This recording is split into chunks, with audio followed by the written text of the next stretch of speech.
Trump పరిపాలనా యంత్రాంగంపై Harvard విశ్వవిద్యాలయం కోర్టులో దావా వేసింది. హార్వర్డ్ విశ్వవిద్యాలయానికి $2.2 బిలియన్ నిధులపై ట్రంప్ యంత్రాంగం ఇప్పటికే కోత విధించింది.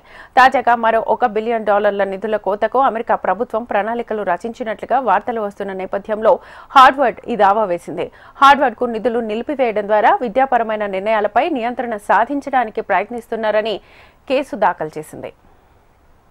ట్రంప్ యంత్రాంగం లక్ష్యంగా చేసుకున్న ఇతర విద్యాసంస్థల పేర్లను కూడా ఫిర్యాదులో పేర్కొంది. విశ్వవిద్యాలయానికి నిలిపివేసిన $2.2 బిలియన్ పైగా గ్రాంట్ నిధులను ఫెడరల్ ప్రభుత్వం నిలిపివేయాలని ఆలోచనను ఉపసంహరించుకోవాలని కోరింది.